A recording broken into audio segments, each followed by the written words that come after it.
We typically imagine a good life, Hayat Tayyibah, as a moral checklist or material comfort. Mystical theology defines it as a biological and ontological upgrade. The chemical elements in soil are essentially inanimate, but when caught in the root system of a plant, that dead matter is absorbed and elevated into a living organic state. That leap in existence is Hayat Tayyibah. The mechanism that pulls lower matter into this higher reality is hub, the movement of love. Mechanical gravity forces planets into orbit whether they consent or not.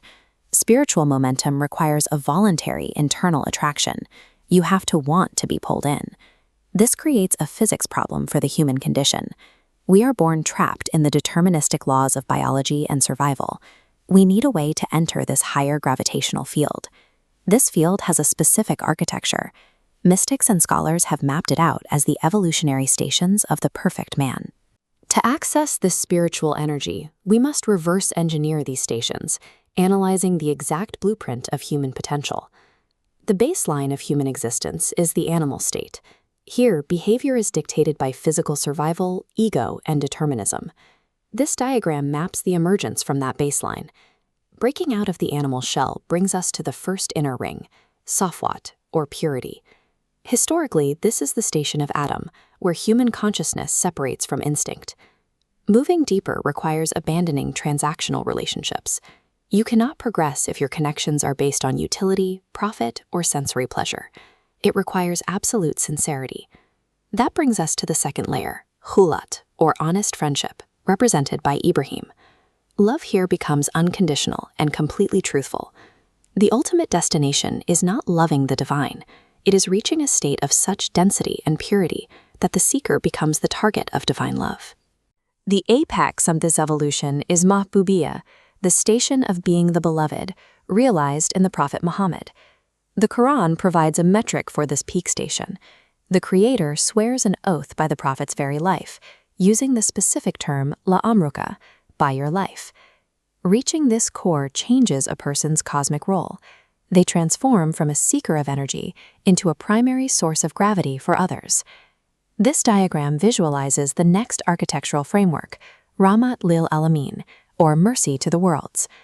The arc of descent dictating creation and the arc of ascent dictating the return are governed by two attributes of mercy, Rahman and Rahim. The term Alamin translates to worlds. An ant operates within its own complete world. A galaxy is a world. You are a world. The space between these arcs fills with distinct perceptual realities. Embodying mercy to all of these realities is the original theory of globalization. It is a cosmic framework designed to cover all of existence. Modern empires deploy a sharply contrasting model of globalization. The geopolitical model achieves homogenization through physical coercion, military force, and the systemic destruction of local structures. This hard power approach relies on occupation and fear. It forces compliance, but fails to generate internal psychological transformation. The Prophet's alternative is Futuh al-qulub, conquering hearts. It is an expansion that draws diverse populations in through softness, leniency, and psychological safety. True universalism requires a center of gravity so merciful that all distinct worlds willingly choose to orbit it. Weapons take territory, but cannot manufacture gravity. Generating that gravitational mercy requires passing through the station of ubudiyyah, or servitude. Look at this terrain model. The Arabic root of ubudiyyah refers to a path that has been flattened, a tariq mu'abad, cleared of all friction, bumps, and resistance.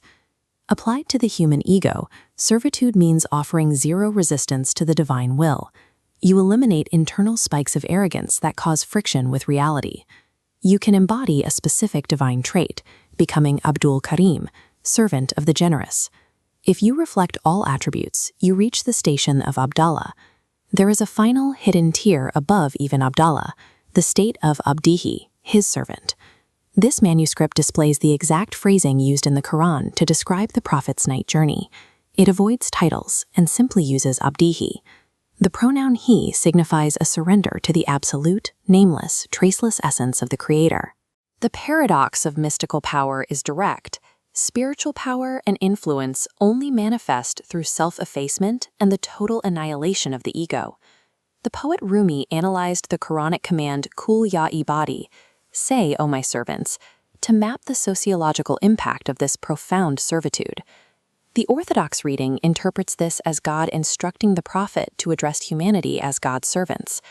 Look closely at the typography. Rumi points out an esoteric disruption. The text grammatically drops the final letter ya, leaving only the phonetic kasra mark. Rumi argues this implies God is telling the prophet to address the people as the prophet's servants. This radical interpretation aligns with an axiom from Imam Ali: "Whoever teaches me a single letter makes me his servant." Supreme knowledge delivered with total submission naturally creates a dynamic of servitude in those who receive the guidance. This dynamic constructs a new spiritual lineage, independent of physical geography or genetics. As Rumi notes, even if the sun rises from the west, it is the same sun. By becoming the servant of the divine, the perfect man assumes the role of spiritual father and master to all seekers. The culmination of this architecture rests on two intersecting stations: Khatam, the seal, and Fatih, the opener. Khatam acts as an unalterable lock. It closes the era of prior spiritual paradigms, establishing a framework that cannot be superseded. Sealing the old simultaneously acts as a Fatih, providing access to layers of esoteric knowledge previously unavailable. The final mechanism of this system is shafat, or intercession. Popular culture reduces this concept to a transactional favor in the afterlife, a VIP pass to heaven. The linguistic root of shafat is shaf, meaning to pair or join. It is a literal existential docking with the perfect man. Rumi illustrates this with biology. A hand severed from a body is a lifeless object. The moment it is joined to the whole, it immediately shares the biological life force of the entire system. In this framework, adab, spiritual courtesy, is the conscious daily practice of maintaining your connection to that central architecture. Hayat Tayyibah is the result of surrendering the ego and docking into the gravitational orbit of the perfect man. It is not an individual ethical achievement, but a participation in a larger system.